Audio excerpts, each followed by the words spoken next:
नमस्कार मित्रों। हिंदी कहानियों के संसार में आपका स्वागत है। आज आपके लिए प्रस्तुत है मालती जोशी जी की एक कहानी, बहुरी अकेला। कहानी शुरू करते हैं मित्रों। स्टाफ रूम में गर्मा गर्म बहस चल रही थी। मुझे देखकर क्षण भर को सन्नाटा खिंच गया। मुझे लगा कि कहीं बहस का मुद्दा मैं ही तो नहीं हूँ। तभी मिसेज झा ने कहा, लो ये आ गई मिस स्मार्टी, इन्हें भेज दो। बहुत काबिल आइटम हैं, कैसी भी सिचुएशन हो ब्रेवली हैंडल करती हैं। मिसेज सक्सेना मुंह बनाकर बोली, वे दिन गए मिसेज झा, अब तो ये मिस प्रिविलेज्ड हैं, इन्हें कोई हाथ भी नहीं लगा सकता। क्या हुआ भाई, सुबह सुबह मुझ पर इतनी कृपा दृष्टि क्यों हो रही है? मैंने आखिर पूछ ही लिया। अरे हम गरीब क्या कृपा दृष्टि करेंगे? कृपा दृष्टि तो आप पर मैम की है, इसलिए तो आपको कोई असाइनमेंट नहीं दिया जा सकता, खासकर संडेज को। मिसेज सक्सेना कुटिलता से आंखें नचाकर बोली, कुछ पता भी तो चले कि माजरा क्या है? मैंने कुर्सी खींचते हुए कहा। उत्तर में सब ने एक साथ बोलना शुरू किया। बड़ी देर बाद मेरी समझ में जो आया उसका सार यह था कि शुक्रवार को एमए फाइनल की लड़कियां अजंता एलोरा जा रही हैं, पर इंचार्ज मिसेज गुप्ता के ससुर आज अचानक कूच कर गए। अब सवाल यह है कि उनके स्थान पर किसे भेजा जाए। सबकी अपनी परेशानियां थीं।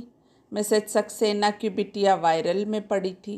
रविवार को किरण के देवर की सगाई थी। मिसेस कृपाल की सास पैर में प्लास्टर बंधवा कर पड़ी थी।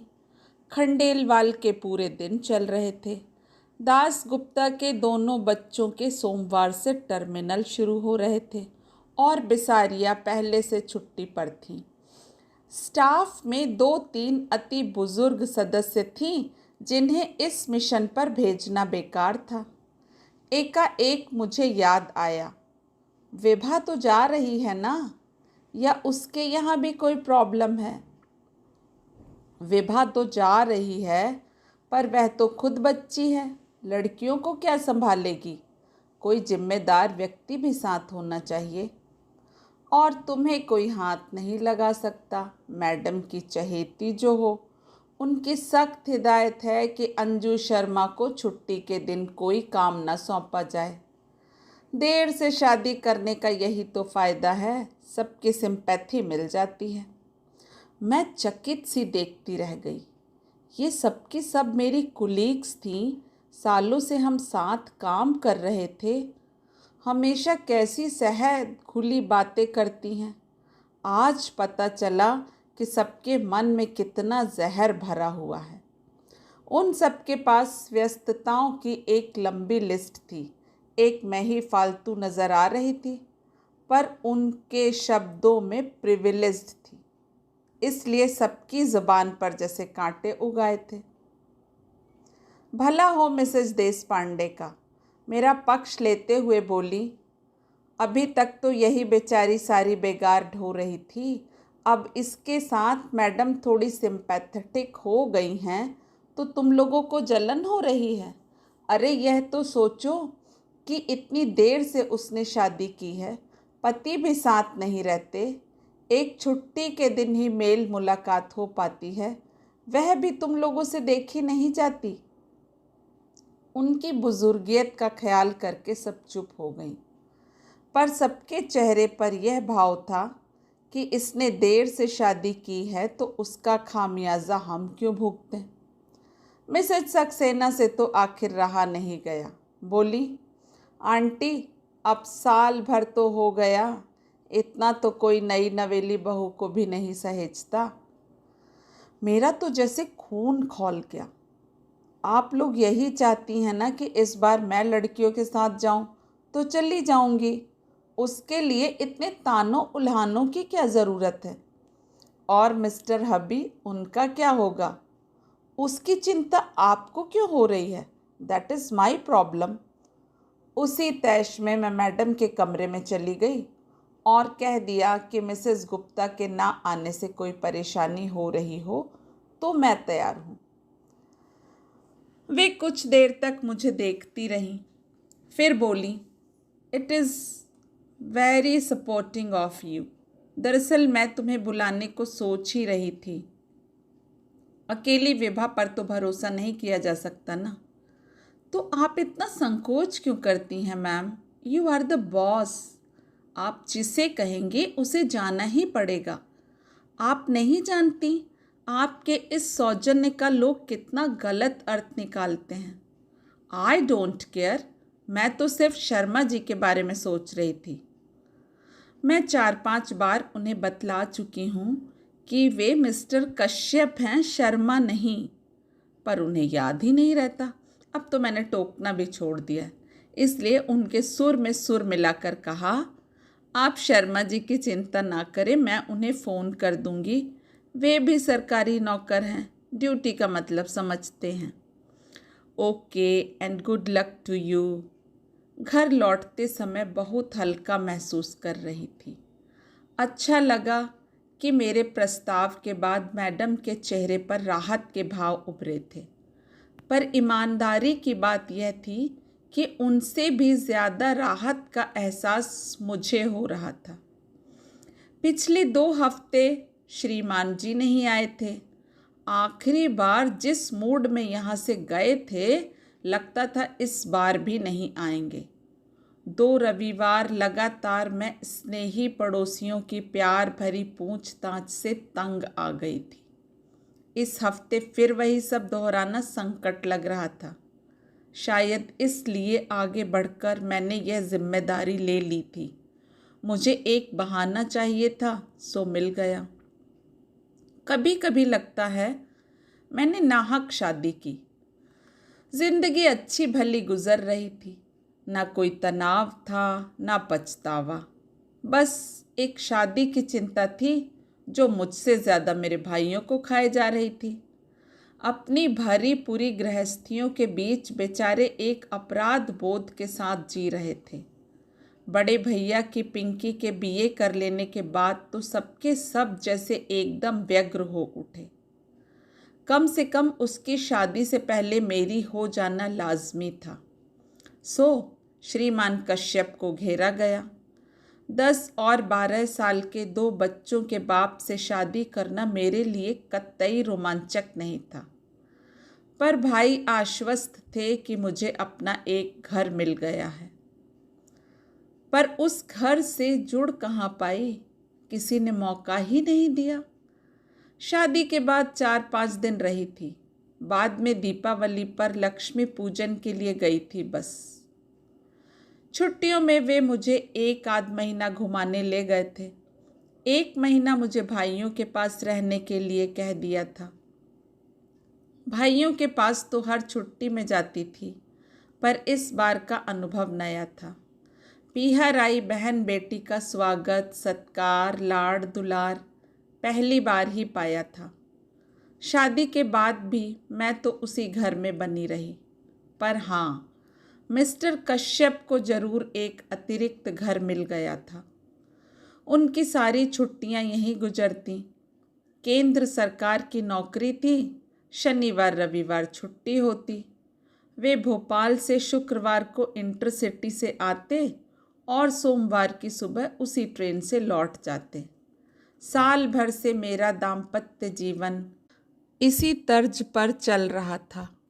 उस रविवार की रात को भी वे घड़ी में अलार्म भर रहे थे कि मैंने कहा, सुबह चले जाएंगे। जाना तो पड़ेगा ही, कल सोमवार है, भूल गई क्या? सोमवार को कैसे भूल सकती हूँ, मुझे भी तो कॉलेज जाना है। पर मुझे और भी कुछ याद आ रहा है। क्या? कल शाम मैंने कुछ लोगों को खाने पर बुला लिया था। कल क्यों? आज ही बुला लेती ना। यूं ही बुलाना अच्छा नहीं लगता, कोई मौका भी तो हो। तो कल क्या है? आपकी याददाश्त तो इतनी अच्छी है, आपको यहाँ बैठकर भी अपने बच्चों के ही नहीं भांजे भतीजों के, मामा मौसियों के जन्मदिन याद आ जाते हैं। कल तुम्हारा जन्मदिन है। नहीं, मेरा जन्मदिन तो कब से आकर चला गया। जिन्हें याद था उन्होंने मना भी लिया। आपके लिए मुझे 100 बहाने गढ़ने पड़े। एक साड़ी अपनी ओर से खरीद कर आपके उपहार के तौर पर पेश करनी पड़ी।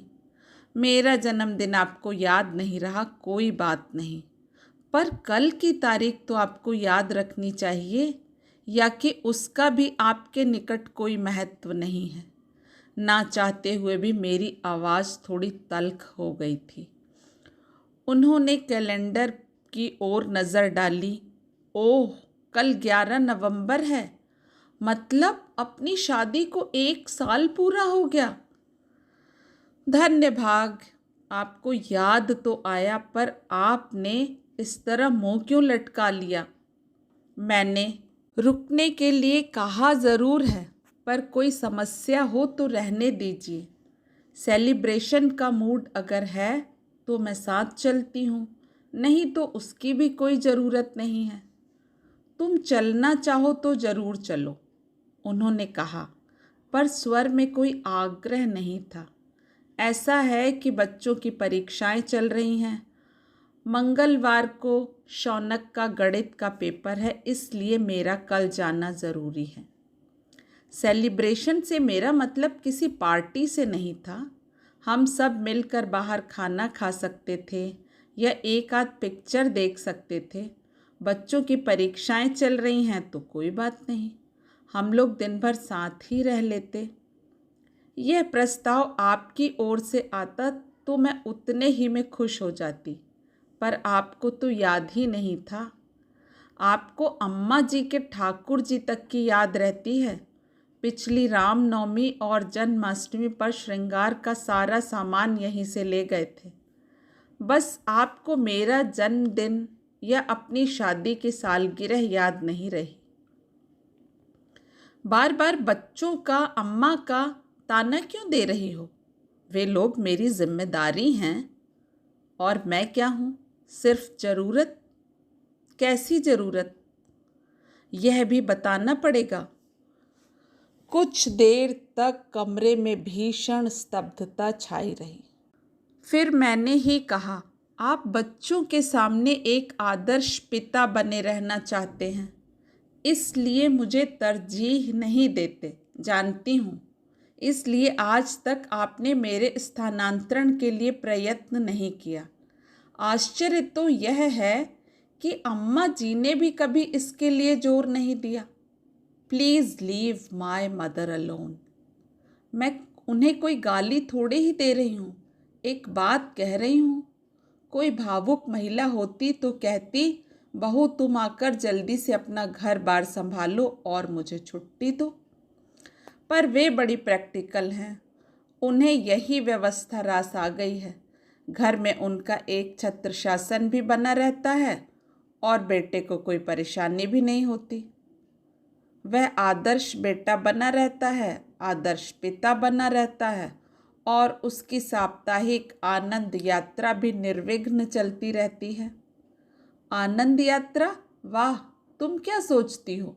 तुम कोई हुस्न परी हो जिसके लिए मैं दीवाना हो चला आता हूँ? ठक लगा, जैसे किसी ने कलेजे पर एक घूंसा जड़ दिया हो।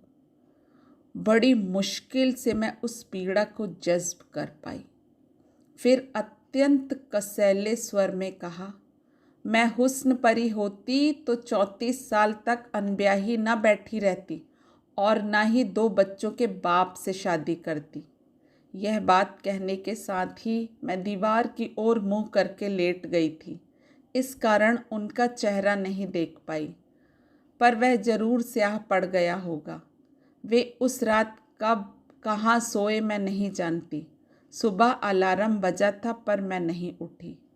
उन्होंने शायद अपने से ही चाय बनाई थी, पर मैं दम साधे पड़ी रही। जाते समय उन्होंने मुझे आवाज़ दी भी हो तो पता नहीं।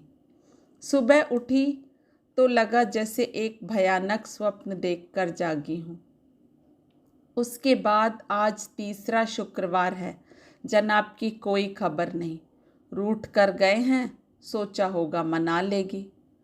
पर हम मिट्टी के नहीं बने हैं, बल्कि गुस्सा तो हमें आना चाहिए था, अपमान तो हमारा हुआ है। सच तो यह है कि उनके ना आने से मुझे राहत ही मिली थी, क्योंकि मुझे लग रहा था कि अब मैं उस व्यक्ति का स्पर्श या सामीप्य सहन नहीं कर पाऊंगी। सुबह बैग भर रही थी कि फ़ोन खड़का। मैं बोल रहा हूँ। मैं कितना ज़बरदस्त अहम है, जैसे आवाज़ सुनते ही पहचान लिए जाएंगे। अच्छा, आप हैं, कहिए। हम लोग रात को 9 बजे तक पहुंच रहे हैं। फ़ोन इसलिए किया कि खाना बनाकर रख सको। पिछले 2 शुक्रवार से मेरा खाना बर्बाद हो रहा था, पर मैंने उसका जिक्र न करते हुए कहा, हम लोग मतलब बच्चे भी साथ आ रहे हैं, इसलिए बस से आ रहा हूँ। ट्रेन बहुत लेट पहुँचती है। मैं पेशोपस में पड़ गई। मेरी चुप्पी से वे भी थोड़े विचलित हो गए। क्या हुआ, कोई समस्या? कहो तो बच्चों को ना लाऊं। बड़ी मुश्किल से उन्हें राजी किया था। बच्चे आ रहे हैं तो दे आर मोस्ट वेलकम, लेकिन सचमुच एक समस्या आ गई है। मैं आज शाम को अजंता एलोरा जा रही हूँ। प्रोग्राम नहीं बदल सकती? नहीं, क्योंकि ये प्लेजर ट्रिप नहीं है। कॉलेज की लड़कियों के साथ इंचार्ज बनकर जा रही हूँ। पर तुम ही क्यों? मैं क्यों नहीं? पिछले साल भर से तो उन्होंने मुझसे कोई काम नहीं लिया, मेरे सारे संडेज फ्री रखे। कॉलेज में इतनी परीक्षाएं होती हैं, पर कभी इन्विजिलेशन की ड्यूटी भी नहीं दी। पर किसी की सदाशयता का ज़्यादा फ़ायदा उठाना अच्छा थोड़े ही लगता है। आखिर ये मेरी नौकरी है। इस बार उधर चुप्पी छाई रही। फिर 2 हफ्ते से आप आए नहीं थे, तो मैंने सोचा इस बार भी नहीं आएंगे। मैं 2 हफ्तों से नहीं आया तो तुमने कोई खोज खबर भी तो नहीं ली? एक बार फ़ोन ही कर लेती। कारण मुझे मालूम था, इसलिए फ़ोन नहीं किया। मैं बीमार भी तो हो सकता था। बीमार होते तो फ़ोन करते। आप तो नाराज़ थे। मैं तो आज भी आपकी आशा नहीं कर रही थी। शायद अम्मा जी ने। हर बार अम्मा को बीच में क्यों ले आती हो? बहुत श्रद्धा युक्त अंतःकरण से कह रही हूँ कि शायद अम्मा जी ने ही समझाया होगा कि कमाऊ बीबी से बनाकर चलना चाहिए। उधर से फ़ोन पटकने की आवाज़ आई। मैंने भी परवाह नहीं की। अगर आप कड़वी बातें कहते हो तो सुनने का भी हौसला रखो। जब सुन नहीं सकते हो तो कहते क्यों हो? कॉलेज से लौटते हुए अचानक ख्याल आया कि सफ़र के लिए कुछ ज़रूरी चीज़ें भी ले लूं। घर की ओर मुड़ने की बजाय मैं बाज़ार की ओर मुड़ गई। वह शायद मेरी होनी ही थी जिसने मुझे इस बात के लिए प्रेरित किया था, क्योंकि उस ओर मुड़ते ही एक स्कूल बस मेरे सामने आ गई। उससे बचने के लिए मैं सड़क के इतने किनारे चली गई कि गिर ही पड़ी। क्षण भर को आंखों के सामने अंधेरा छा गया। पल भर में वहां भीड़ जुट गई। 4 सहृदय लोगों ने मुझे स्कूटर के नीचे से निकाला और पास के अस्पताल में पहुंचाया। मैंने तुरंत एक फ़ोन पड़ोस में किया और एक कॉलेज में। नीतू और उसकी मम्मी फ़ौरन दौड़ी चली आईं और पूरे समय मेरे साथ बनी रहीं।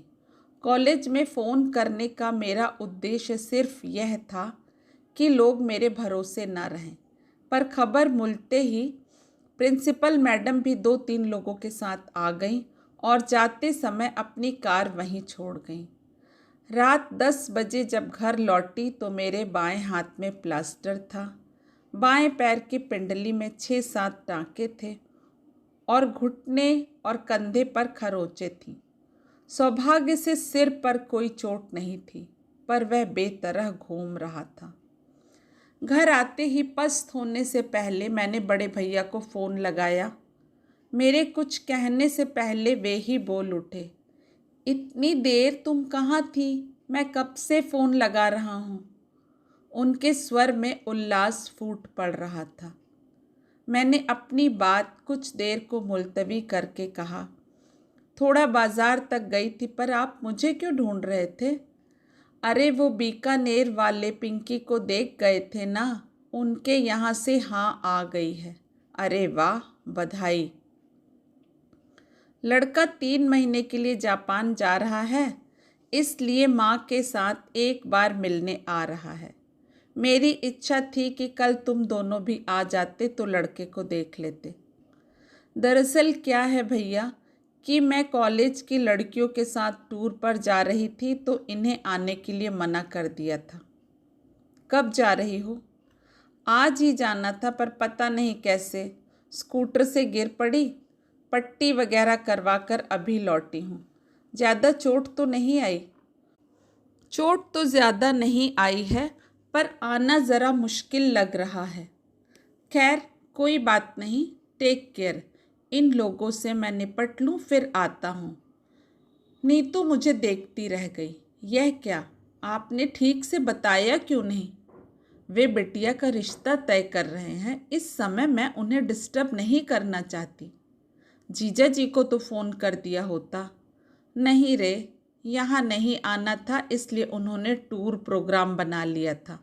घर पर अम्मा जी और बच्चे अकेले होंगे, इतनी रात को फ़ोन करूँगी तो परेशान हो जाएंगे। जीजा जी के पास मोबाइल नहीं है? यही तो सोच रही हूँ, इस जन्मदिन पर उन्हें प्रेजेंट ही कर दूँगी। बहुत परेशानी होती है। अच्छा नीतू, आज की रात तुम मेरे पास रह जाओगी? कल से मैं बसंती को बोल दूँगी। कैसी बात कर रही हो? आज तो मुझे रहना ही है। अपने घर पर खबर भी की होती तो सुबह से पहले कोई आता थोड़े ही। वह रात बड़ी मुश्किल से कटी। उपचार के समय उन्होंने जरूर कोई निश्चेतक दवा दी होगी। उसका असर धीरे धीरे कम हो रहा था और दर्द अपना अस्तित्व जताने लगा था। यूँ तो दर्द निवारक गोलियां भी दी गई थीं, पर उन्हें कारगर होने में थोड़ा समय लगता ही था। घर का कोई साथ में होता तो मैं उसे सारी रात सोने नहीं देती, पर पराई लड़की को परेशान कैसे करती। सो सहनशीलता का नाटक करना ही पड़ा। दर्द के घूंट पीते हुए मैं बार बार उस एक व्यक्ति को कोस रही थी। मिस्टर कश्यप, आपने साल भर में कोई और तोहफा तो नहीं दिया, पर शायद बद्दुआएं दिल खोल कर दी हैं। उसी को भुगत रही हूँ। नहीं तो 10 साल से गाड़ी चला रही हूँ, कभी एक खरोंच भी नहीं आई।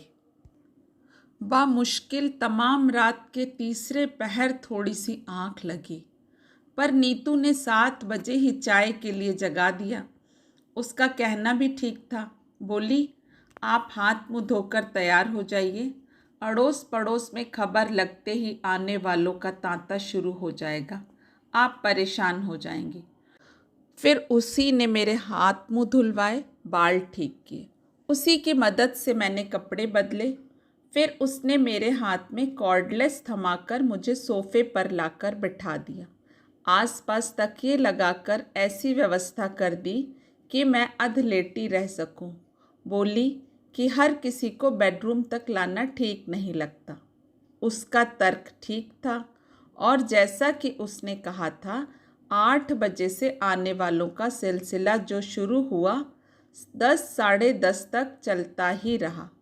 बेचारी नीतू नहाने धोने घर भी न जा सकी। 11 बजे मैंने उसे ज़बरदस्ती घर भेजा। कहा कि दरवाजे में चेन लगा दो, आने वाला अपने आप खोल लेगा। नीतू को गए मुश्किल से 10 मिनट हुए होंगे कि दरवाज़ा अपने आप खुल गया। मैं तो चकित थी कि न दस्तक न घंटी, ऐसे औचक कौन आ गया। पर जब आगंतुक को देखा तो देखती रह गई। कमर पर दोनों हाथ रखे दरवाजे में खड़े होकर श्रीमान मुझे घूर रहे थे। उस दृष्टि में रोष था, उपालंब था, उपहास था, और शायद तिरस्कार भी। आई न्यू इट, मुझे मालूम था। तुम्हें कहीं आना जाना नहीं था, सिर्फ मुझे टालने के लिए बहाना बनाया गया था। I was dead sure. वे जिस तरह मुझे घूर रहे थे, मैं भी एकटक उन्हें देख रही थी। मेरी आंखों में उपालंब की मात्रा शायद ज़्यादा गहरी थी, क्योंकि थोड़ी देर बाद उन्होंने अपनी नज़रें फेर लीं। उनकी नज़रें हटते ही मैंने कॉर्डलेस पर पड़ोस का नंबर मिलाया। सॉरी नीतू डार्लिंग, तुम्हें फिर से कष्ट दे रही हूँ, पर क्या है कि तुम्हारे जीजा जी आ गए हैं। एक कप चाय बनाकर दे जाओगी तो अच्छा रहेगा। मेरे लिए पड़ोसियों को कष्ट देने की कोई ज़रूरत नहीं है, उन्होंने कसैले स्वर में कहा। अब वे दरवाज़ा छोड़कर सामने कुर्सी पर बैठ गए थे। अगर घर में चाय बनाने में कोई प्रॉब्लम है तो मैं बाहर भी पी सकता हूँ। वैसे भी मैं यहाँ रुकने वाला नहीं हूँ, सिर्फ देखने चला आया था। मैं भी उन्हें चाय पिलाने के लिए बहुत व्यग्र नहीं थी, बस चाहती थी कि इस समय हम दोनों के बीच कोई तीसरा आकर बैठ जाए। मुझे पता था कि जीजा जी का नाम सुनते ही नीतू दौड़ी चली आएगी, और वही हुआ। 5 मिनट में नीतू 2 कप चाय लेकर हाजिर हो गई। हाय जीजा जी, नीतू ने चहक कर स्वागत किया और हुलस कर पूछा, आपको कैसे पता चला? दीदी तो फ़ोन ही नहीं कर रही थी। पता करने वाले पता ही कर ही लेते हैं, इन्होंने कुटिल मुस्कान के साथ कहा। बेचारी नीतू इनका मंतव्य समझ नहीं पाई, अपनी ही रौ में बोली, मम्मी यही तो कह रही थी कि दिल से दिल को राह होती है, फ़ोन करने की क्या ज़रूरत है। फिर इन्हें चाय पकड़ाते हुए मुझसे बोली, दीदी अब आप भी उठकर जरा सी चाय पी लो। सुबह से बोल बोल कर दिमाग चकरा गया होगा। वो मुझे सहारा देकर उठाने लगी और इनके चेहरे का रंग बदलने लगा। मेरी अधलेटी मुद्रा को वे अनादर का प्रदर्शन समझ रहे थे। अब उन्हें कुछ कुछ समझ में आ रहा था। उठने की प्रक्रिया में जब मेरा शॉल कंधे से खिसक गया तो उनकी प्लास्टर पर नज़र पड़ी। अरे ये हाथ को क्या हो गया? गनीमत है कि सिर्फ हाथ ही टूटा। आप खुशकिस्मत हैं जीजा जी कि ये सही सलामत बच गईं, वरना क्या से क्या हो जाता। तुम्हें मैं सही सलामत नज़र आ रही हूँ? अरे हाथ ही तो टूटा है। सब लोग कह रहे थे कि किस्मत वाली थी जो सड़क के किनारे गिरी, अगर बीच में गिरती तो सोचो क्या होता। उस कल्पना मात्र से ही मुझे झुरझुरी हो आई। मैंने नीतू से कहा, थोड़ी हेल्प कर दोगी तो भीतर जाकर थोड़ा लेट लूँगी। हाँ, अब आप बिल्कुल आराम करो, कोई आएगा तो जीजा जी निपट लेंगे। बिस्तर पर लेटते हुए मैंने कहा, बसंती को 2 दिन की छुट्टी दे दी थी, अगर किसी के हाथ खबर भिजवा दोगी तो वो आ जाएगी, 2 रोटी ही डाल जाएगी। बसंती को मैं खबर कर दूंगी, पर आप रोटी की इतनी चिंता क्यों कर रही हैं? हम लोग क्या इतना भी नहीं कर सकते? तुम लोग तो कर ही रहे हो, पड़ोसी और होते किस लिए हैं? नीतू जब चली गई तो ये कमरे में आकर बोले, इतना सब हो गया तो क्या मुझे फ़ोन नहीं कर सकती थी? मैंने एक क्षण उनकी ओर देखा और कहा, फ़ोन कर भी देती तो क्या आप विश्वास कर लेते या इसे भी एक बहाना समझते? वे चुप हो गए। फिर बड़ी देर तक एक मौन हम दोनों के बीच पसरा रहा। फिर कुछ देर बाद फ़ोन बजा। मेरा कॉर्डलेस बाहर ही छूट गया था, इसलिए फ़ोन इन्हें ही उठाना पड़ा। शायद बड़े भैया का था, मेरा हालचाल पूछ रहे थे। मैं जब तक उन्हें सावधान करती वे सब ब्यौरा दे चुके थे। फिर तो मेरी पेशी होनी ही थी। ये क्या कर बैठी तुम, और रात को मुझे बताया क्यों नहीं? मैं उसी समय चला आता। मुझे मालूम था इसलिए नहीं बताया। आप आ भी जाते तो सुबह फिर मेहमानों के लिए भागना पड़ता। अब आपकी उम्र इतनी भागदौड़ करने की नहीं है। वैसे चिंता की कोई बात नहीं है, पड़ोसी बहुत अच्छे हैं, और अब तो ये भी आ गए हैं। हाँ, अभी फ़ोन पर उनकी आवाज़ सुनकर थोड़ा संतोष तो हुआ। अच्छा, तो हम लोग सुबह आते हैं, टेक केयर। भैया के फ़ोन के बाद फिर से सन्नाटा छा गया। ये पेपर पढ़ते रहे, मैं सोने की कोशिश करती रही। नीतू दोनों की थालियां लेकर आई, तभी यह नीरवता भंग हुई। नीतू बोली, मम्मी तो कह रही थी जमाई जी को यहीं बुला लो, ठीक से खा लेंगे, पर मैंने कह दिया कि दीदी अकेली बोर हो जाएंगी। वो अच्छी हो जाएं, फिर दोनों को एक साथ बुलाकर खूब खातिरदारी कर लेना। एक बात और, जाते हुए मैं बाहर से ताला डालकर जा रही हूँ, नहीं तो मोहल्ले भर की आंटी लोग तंग करने आ जाएंगी। रात भर की जागी हो, थोड़ा आराम कर लो। खोलोगी कब? 4 बजे चाय लेकर आऊँगी ना। और सचमुच वह हमें ताले में बंद करके चली गई। वह जब तक रहती है पटर पटर करती रहती है, घर भरा भरा लगता है। उसके जाते ही एक ने चाट सूनेपन ने घेर लिया।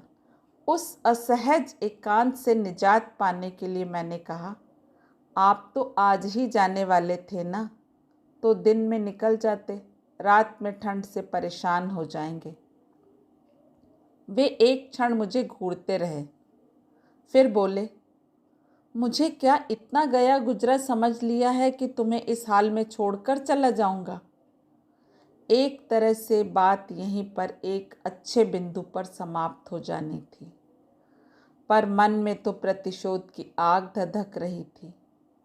वह हुस्न परी वाला डायलॉग मेरे कलेजे में कील की तरह गड़ा हुआ था।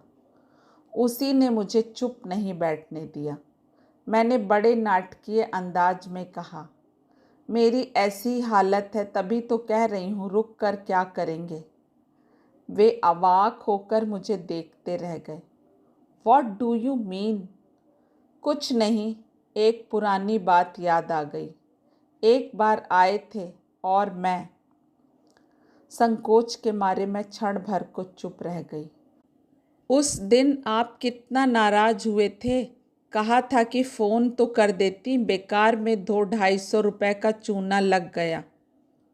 उनका चेहरा फक पड़ गया। डूबती सी आवाज़ में बोले, उस बात को अब तक गांठ बांध बैठी हो, यही क्यों? और भी बहुत सी हैं। सारी गांठें खोलने बैठूंगी तो सुबह से शाम हो जाएगी। तुम तो ऐसे कह रही हो जैसे मैं तुम पर बहुत अत्याचार करता रहा हूँ। प्रचलित मायनों में जिसे अत्याचार कहते हैं वह तो आप कर नहीं सकते थे, क्योंकि मैं उतनी बेचारी नहीं हूँ। आपका तरीका बड़ा सोफिस्टिकेटेड है और अप्रोच बहुत ही प्रैक्टिकल। बहुत आसानी से आप सामने वाले की भावनाओं को अनदेखा कर देते हैं। मसलन अब कहाँ से शुरू करूँ? चलिए शुरू से शुरू करते हैं। याद है जब शादी के बाद पहली बार हम लोग इस घर में आए थे, मेरी सहेलियों ने घर को बहुत कलात्मक ढंग से सजाया था। हमारा स्वागत भी बहुत शानदार हुआ था।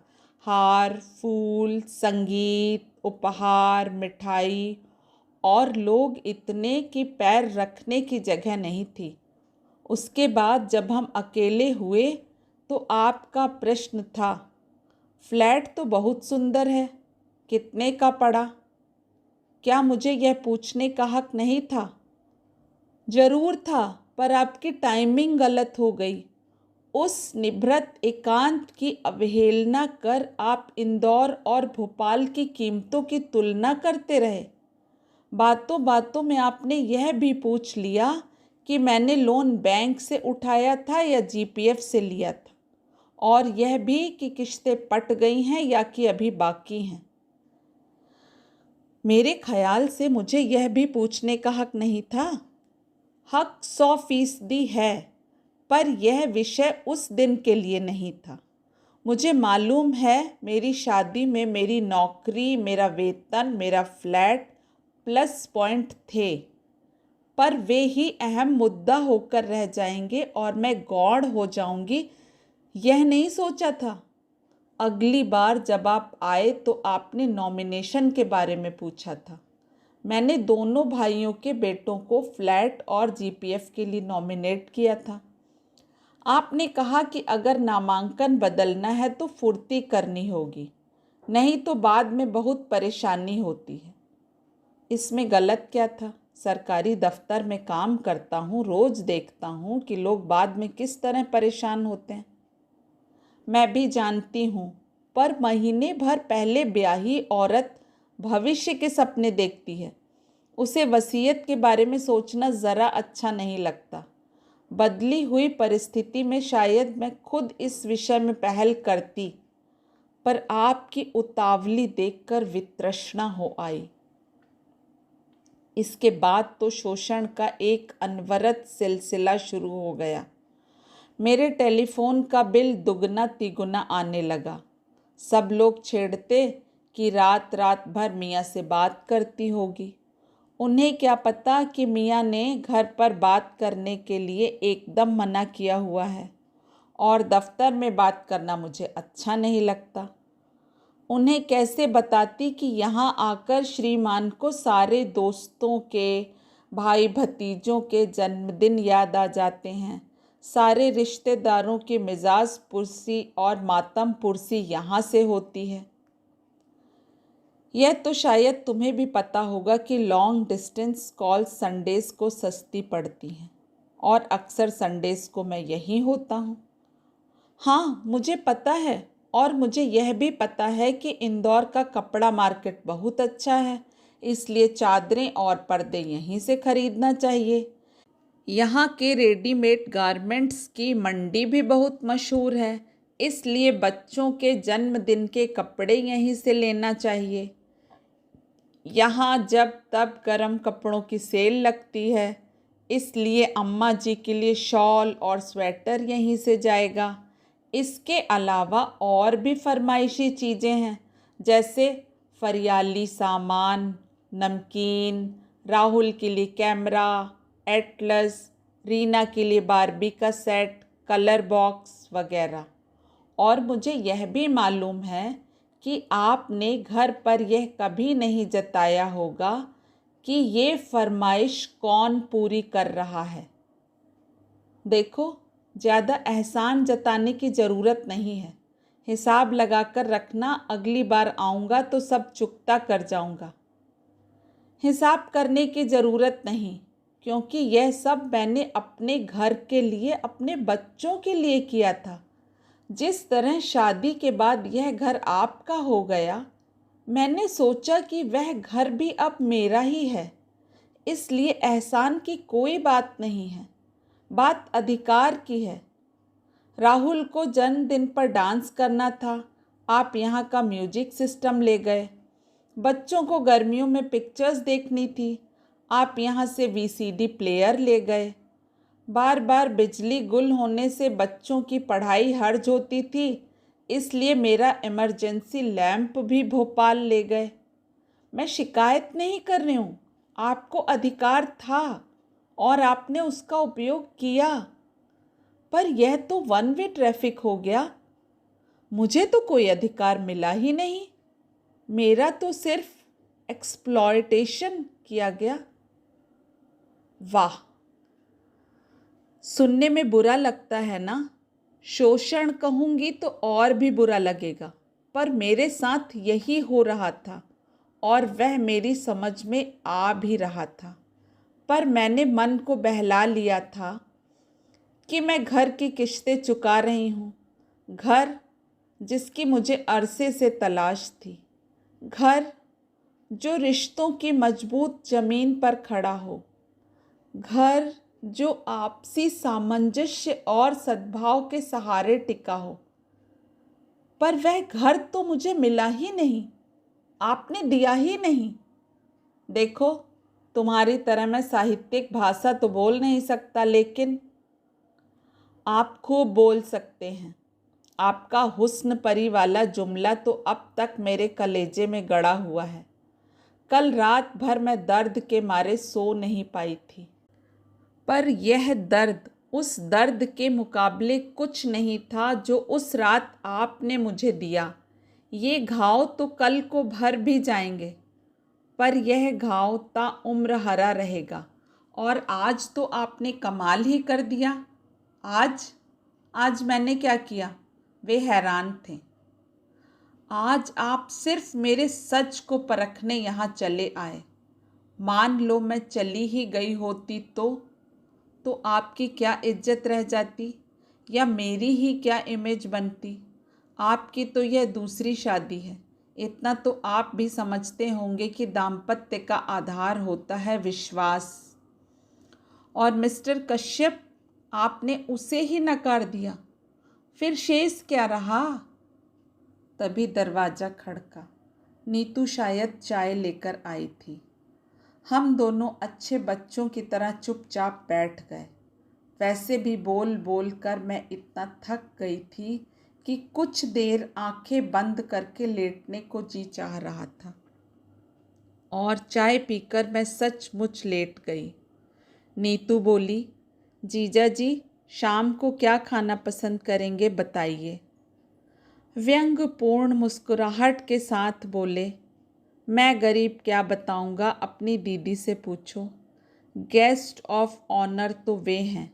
और इतना कहकर वे बाथरूम में घुस गए। नीतू थोड़ी देर बैठी बतियाती रही, पर मेरी ओर से कोई प्रोत्साहन ना पाकर चुपचाप उठकर चली गई। वे फ्रेश होकर आए और बालों में कंघी फेरते हुए बोले, अच्छा मैं निकल रहा हूँ। मैंने प्रश्नार्थक नज़रों से उनकी ओर देखा। रतलाम वालों के आने तक रुकने का इरादा था, पर देखता हूँ उसकी कोई ख़ास ज़रूरत नहीं है। तुम्हारे अड़ोसी पड़ोसी बहुत अच्छे हैं, खूब अच्छी सेवा टहल कर रहे हैं। मेरी वजह से बल्कि असुविधा ही हो रही है। और हाँ, तुम्हारी सारी चीज़ें अगली बार ले आऊँगा, अगर आया तो, वरना किसी के हाथ भिजवा दूँगा। मैंने उठने का उपक्रम किया तो बोले, लेटी रहो, मेरे लिए फॉर्मेलिटीज़ करने की ज़रूरत नहीं है। वैसे भी आदर मान बहुत हो चुका है। सी ऑफ करने के लिए ना सही, दरवाज़ा बंद करने के लिए तो उठना होगा। मैं लड़खड़ाते हुए उठ खड़ी हुई। लंगड़ाते हुए जब तक दरवाजे पर पहुंची, ये 2 मंजिल उतरकर बिल्डिंग के गेट तक पहुंच चुके थे। खिड़की से मैं उन्हें जाते हुए देखती रही।